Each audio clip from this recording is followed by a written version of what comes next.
We got a chance last night to talk with Connor Rogers from NBC Sports. He's really good at breaking down the NFL draft.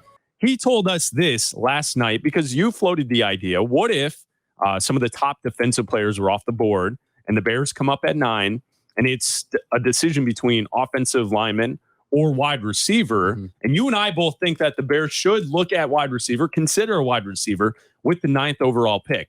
This is what Connor Rogers from NBC Sports told us last night about Jaxon Smith Njigba. I think why I get so hung up on the Bears taking wide receiver, or not hung up, but question it when you really shouldn't, is the Claypool trade. Because a trade, whether you love it or hate it, shouldn't really stop you from taking a great player. And that's what I think Jaxon Smith Njigba is. I really do think he's a great player. And I got to sit down with him one-on-one at the Combine, and you just quickly realize when a guy is on a totally different level in terms of football IQ and how they prepare for the game. So if they took Jaxon Smith Njigba, I had him as my number 1 wide receiver going back to when I started on this class last May. There's just no way you can kill that pick because I think he's going to be such a good player. But stacking the deck on the offensive line for a young quarterback never hurts as well. If they reach on a pass rusher, that's where I would be frustrated. So that's Connor Rogers. The full interview is on the Bleck and Abdalla page on the ESPN Chicago app. When you look at Jaxon Smith Njigba, the prospect, the wide receiver from Ohio State, a totally different level of football IQ for the wide receiver. He also has the physical side of it. I think the detractors would say, well, he was injured last season. He didn't really play a lot for Ohio State. So the numbers obviously last year weren't there. But when you look at a player like Jaxon Smith Njigba and talent evaluators like Connor Rogers, who's very good at this, is suggesting this guy is going to be a star and a stud. Is that someone you pass up at 9 just because you have other needs in other places? And obviously Ryan Poles addressed the wide receiver position by making the trade for DJ Moore. To me, you can't have enough great wide receiver talent. I think that's the first time we've really heard someone that strongly suggest that Jaxon Smith Njigba is going to be that good on the next level. I think there's certain things you need to say before you get to Jaxon Smith Njigba at 9, right? Like if the way the draft shakes out, the way people think it is now, where all of these stud defensive players are off the board, like the best of the best.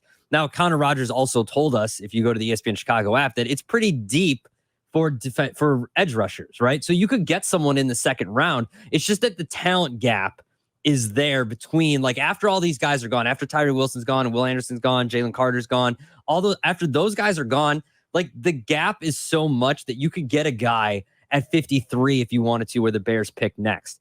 I also think that as a strength of Ryan Poles as a former offensive lineman, he should be able to find offensive linemen later in the draft. So whether that's trading 9 back and getting a higher 2nd round pick, or maybe moving up into the 2nd round and trading, a future 2nd round that you have, or maybe a later 5th or 6th round pick or 4th to move up, then you can get an offensive lineman there.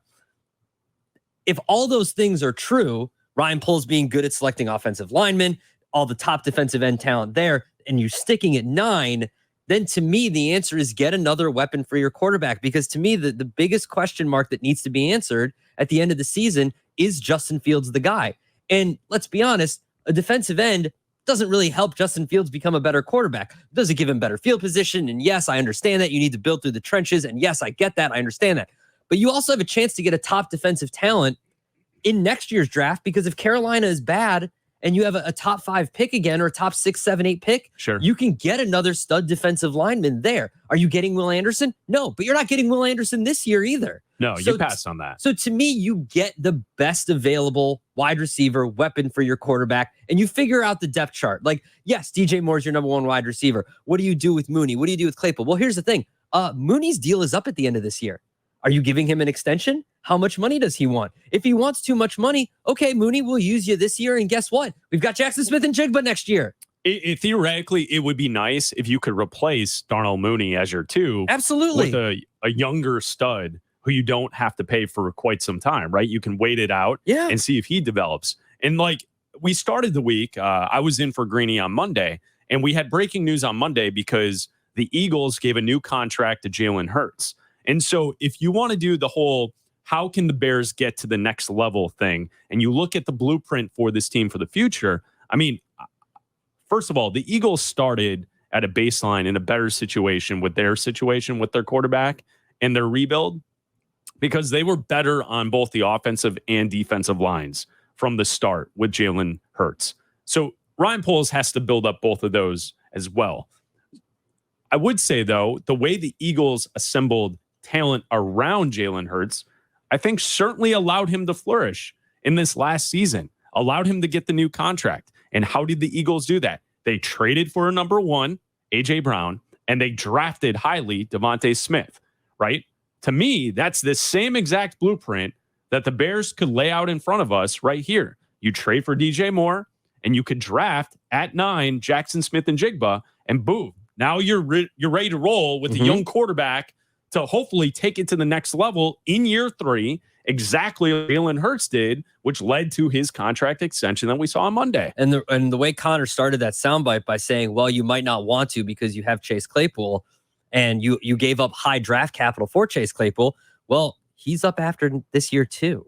So if he doesn't work out and you don't re-sign him, then you need to reload at wide receiver. Like, because next year, what are we going to be talking about? If Mooney walks and Claypool walks, what are we going to be talking about? The Bears drafting wide receivers in the first round.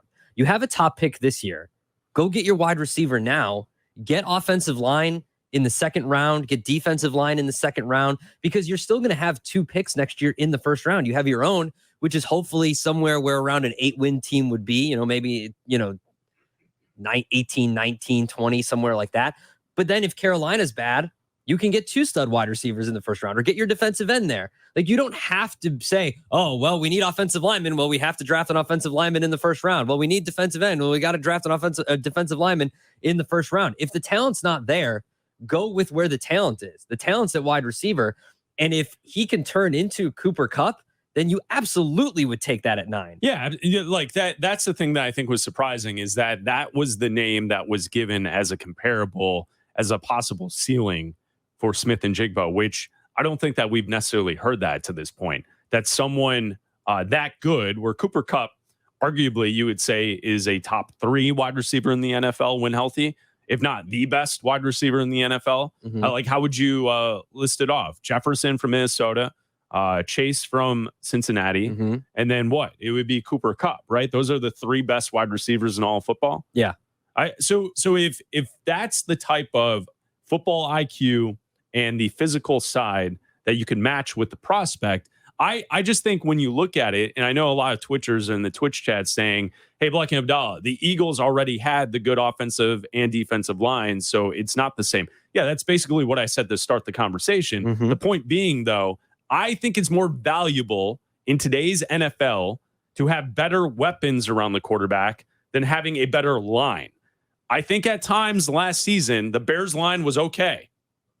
I know it's an outlandish take from you and I that we've pointed out multiple times, that the Bears offensive line was okay when they were healthy. Last season.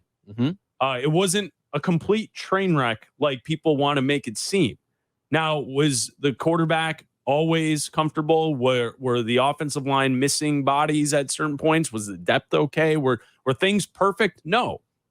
But I think in today's NFL, we see almost every team going through issues with their offensive line throughout the year.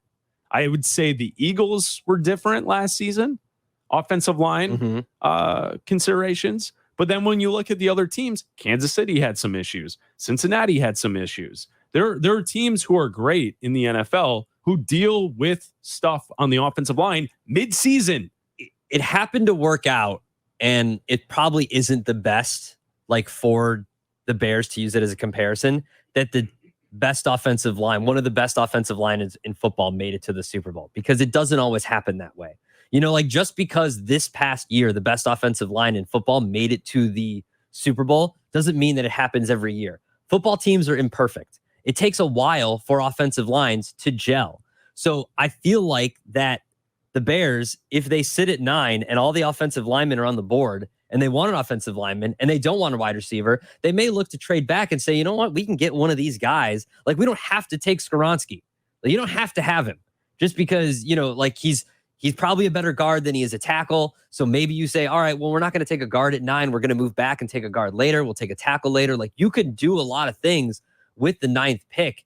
And just because the team with the best offensive line made it to the Super Bowl doesn't mean it happens every single year. It doesn't happen every year. Teams figure it out as they're going along. Dan and Beverly talking Bears with Bleck and Abdalla. What's up, Dan? Good morning, boys. How are you? We're good. What's up? I love that when you guys talk about wide receiver at number 9, I feel like everyone else just keeps talking about offensive tackle, defensive tackle, guard, whatever, and then you guys get on and talk about JSN. He's the best. I think he would be a slam dunk for the Bears. I mean, Brian Hartline, the wide receiver coach for the Buckeyes, literally said he's the best receiver that he's coached in the last handful of years. So I'm with you on the JSN pick at number 9.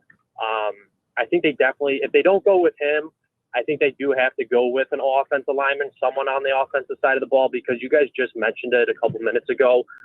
We still don't know about Justin Fields. I hope he's our guy. I love him. He's fantastic, but I think you still need to surround him and give him all the opportunity to establish that he is our quarterback. And I think the best way to do it is, get JSN, and they have some type of chemistry from being from Ohio State. What's your guys' thoughts? Yeah, a little chemistry, and thanks for the call, Dan. I think I think it was only a few receptions. It wasn't a whole lot between the two because Smith Njigba was a freshman when Fields was in his last season at Ohio State. Fields had a connection with Chris Olave. That was his main number 1 wide receiver when he was at Ohio State. But that's a good thought from Dan. If you want to join the conversation, we're talking Bears with you live and local here in Chicago. Bleck and Abdalla, we're in for Greeny.